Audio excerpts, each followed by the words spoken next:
తెలంగాణ కాంగ్రెస్ కు రాహుల్ గాంధీ నయా జోష్ తెప్పించారు. తొలి విడత బస్సు యాత్రలో పాల్గొని హస్తం శ్రేణుల్లో ఎక్కడలేని ఉత్సాహాన్ని నింపారు. గెలుపే లక్ష్యంగా వ్యూహాలు రచిస్తున్న తెలంగాణ కాంగ్రెస్ కు మరింత ఆక్సిజన్ ని నింపారు రాహుల్. ప్రస్తుతం అసెంబ్లీ ఎన్నికలు 5 రాష్ట్రాల్లో జరుగుతున్నా తెలంగాణపైనే ఎక్కువ ఫోకస్ పెట్టారు.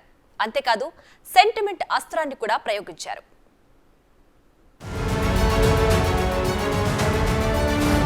మనసంతా తెలంగాణమే.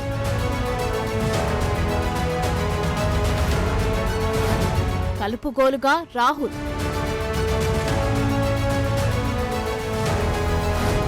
ప్రేమానుబంధమంటూ సెంటిమెంట్.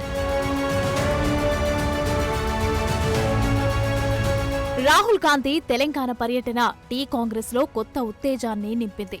ఇప్పటికే 6 గ్యారంటీలు, డిక్లరేషన్లతో జోష్ మీదున్న తెలంగాణ కాంగ్రెస్ కు రాహుల్ టూర్ మరింత బూస్టప్ ఇచ్చింది. సింప్లిసిటీకి కేరాఫ్ గా మారిన రాహుల్ 3 రోజుల పాటు తెలంగాణ పర్యటనలో సడన్ గా ట్విస్టులు, సర్ప్రైజ్ల విజిట్లతో సామాన్య జనం దిల్కుష్ చేశారు. అయితే రాహుల్ గాంధీ ఎవరి ఇంటికైతే వెళ్లారో వారి ఆనందానికి అవధుల్లేవు. నాయకుడు అంటే ఎవరికీ అందనంత దూరంలో ఉండటం కాదు, అందరికీ అందుబాటులో ఉండటమే అని మరోసారి చాటి చెప్పారు.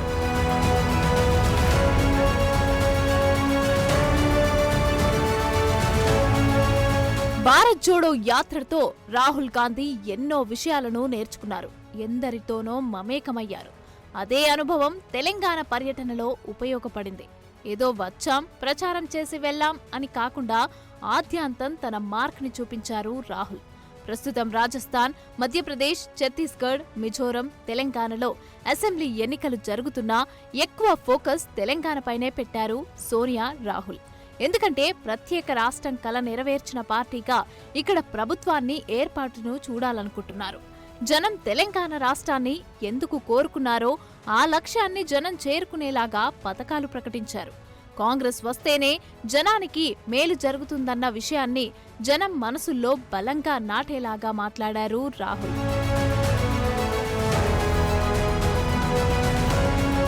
ఒక్కసారి ఈ సీన్ చూడండి.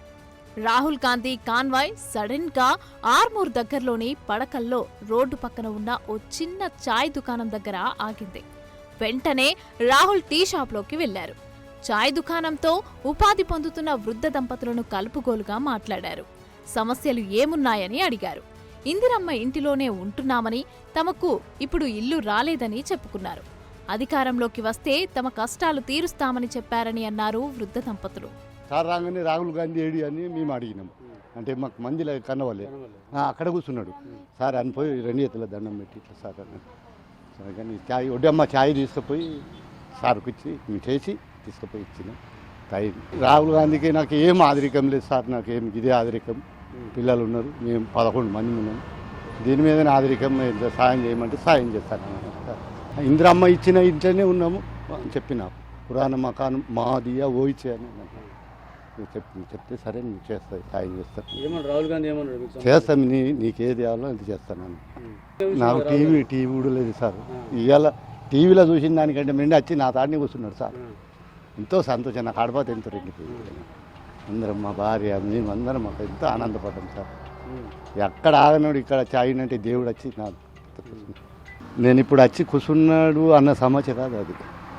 ఎప్పటి సంగం మేము అనుకుంటున్నాం, మేము కాంగ్రెస్కి వేస్తాము. అప్పటి సంగం మేము మాకు గరీబులకు ఆదుకున్నది ఇందిరమ్మ అని అప్పటి సంగం మేము అందరం రాహుల్ గాంధీకి వేస్తాము. రాహుల్ గాంధీకి వేస్తాం అందరూ ప్రతి నోళ్ళకి అదే మాట. ఇందిరమ్మ మనమాడు రాహుల్ గాంధీ అంటే మాకు గమ్మత్ అనిపించింది, సంతోషపడ్డాము. ఇట్లా తీసుకున్నాము. అయ్యా మాకేం లేవు, మేము బీద వాళ్ళము. నాకు ఒక్క కొడుకు మోగవాడున్నాడు, ఒక కొడుకు చేతి లేదు. 11 మందిని చాయ్లా ఇలా నీకు నెలకు ఎంత వస్తుంది ఆదాయం అంటే మాకు ఎంత వచ్చాడు తెలియదు, కానీ నాకు పొట్ట బట్టకి పోసుకుంటాం. అయ్యా మాకేం లేదు, ఇల్లు కూడా లేదు, రేకుల కొట్టే ఉన్నది. అప్పుడు ఇందిరమ్మ ఇచ్చిన ఇల్లే ఉన్నది. అంత వర్షం వస్తే అంత ఉరుస్తుంది, నీళ్ళు అవుతాయి అని చెప్పిన సార్కు. అయితే ఇల్లు ఇస్తామమ్మా, నువ్వు బాధ వేసుకొనకు, నీ కొడుకు కూడా మేము చూపిస్తామని చెప్పిండు. ఆయన ఒక దేవుడు లెక్క వచ్చి ఇక్కడ కూర్చున్నాడు. నేను సారు నువ్వు చాయ్ తాగంటే చాయ్ ఇచ్చిన సార్ తాగిండు. ఇంకో సీన్ చూడండి. ఇది కరీంనగర్ నుంచి జగిత్యాల వెళ్తూ మార్గమధ్యంలో నూకపల్లి ఎన్ఏసీ స్టాప్ వద్ద ఆగారు. అక్కడే ఉన్న టిఫిన్ సెంటర్లో దోశ వేశారు. స్థానికులతో కలిసి తిన్నారు. స్కూటీ పైన వెళ్తున్న దంపతులతో మాట్లాడారు. వారి పిల్లలకు చాక్లెట్లు ఇచ్చారు. ప్రచారం చేయటం అంటే మైక్ పట్టుకునే కాదు, సామాన్యులతో మమేకం అవడం అంటూ నిరూపించారు రాహుల్.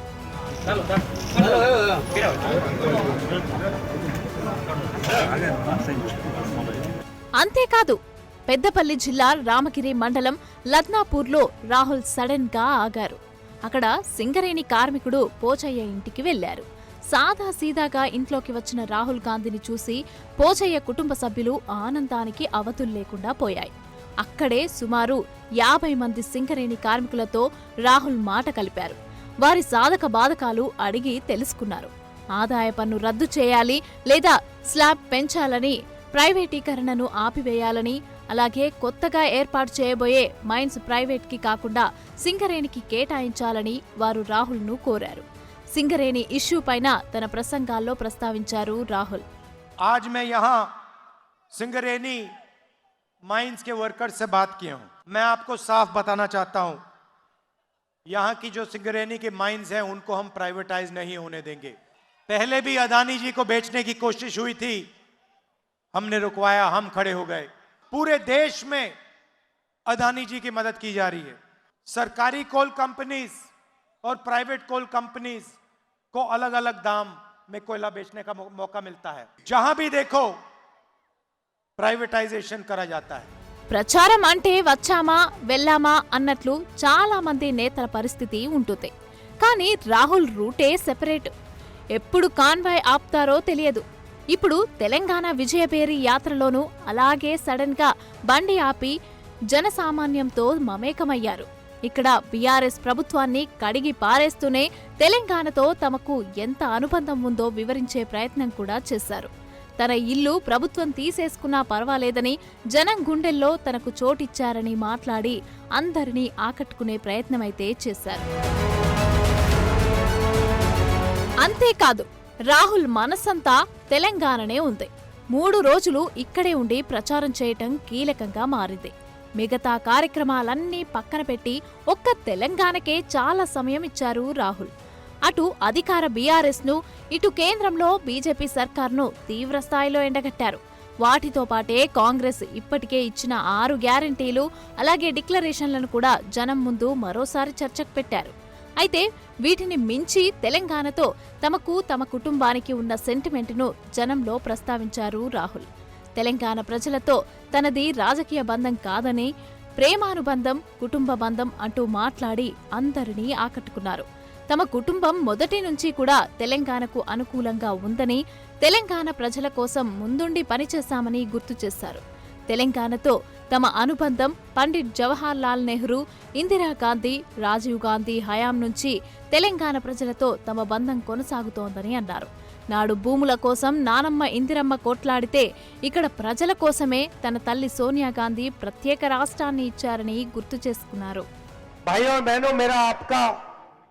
रिश्ता राजनीतिक नहीं है. मुझे आपसे राजनीतिक रिश्ता नहीं चाहिए. और सच बोलूं तो ये सिर्फ मेरा रिश्ता नहीं है, ये मेरे पूरे परिवार का रिश्ता है.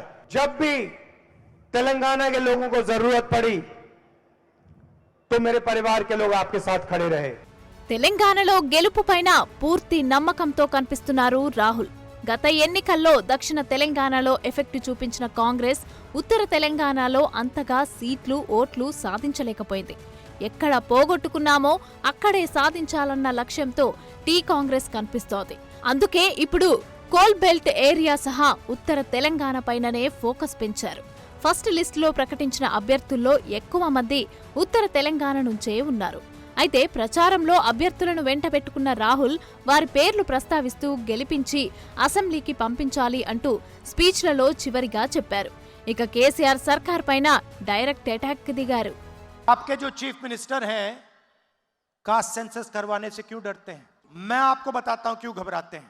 क्योंकि वो जानते हैं कि जिस दिन कास्ट सेंसस निकल आया उस दिन दूध का दूध, पानी का पानी हो जाएगा. तेलंगाना के लोगों को बात समझ आ जाएगी कि तेलंगाना के बजट को कौन कंट्रोल करता है, पैसा कौन इस्तेमाल करता है, पैसा कहां जाता है और कहां आता है। इसीलिए आपके चीफ मिनिस्टर यहां और नरेंद्र मोदी वहां कास्ट सेंसस नहीं करवाना चाहते। और मैं आपको बता रहा हूं, जैसे ही हमारी यहां सरकार आएगी तेलंगाना में कास्ट सेंसस का यहां काम शुरू हो जाएगा। ప్రసంగాల్లో మొదటి నుంచి చివరి వరకు తనదైన శైలిలో మాట్లాడారు కేసీఆర్. సర్కార్ అవినీతిపైన రాజీ లేని పోరాటం చేస్తామని తెలిపారు. అధికారంలోకి వస్తే తెలంగాణ ప్రజల కలను నెరవేరుస్తామని అన్నారు. కాంగ్రెస్ కార్యకర్తల్లో జోష్ని నింపారు. నాయకుల్లో నమ్మకం పెంచారు. నేతల మధ్య సమన్వయం సాధించేలాగా చూసుకున్నారు. సామాన్యులతో కలిసిపోయారు. ఉన్నది 3 రోజులే అయినా ఆల్రౌండర్ అవతారమెత్తారు. ప్రత్యర్థులకు సింహస్వప్నమయ్యారు. ఇందిరాగాంధీ మనుమడిగా తెలంగాణ జనం గుండెల్లో చెరగని ముద్ర వేశారు రాహుల్.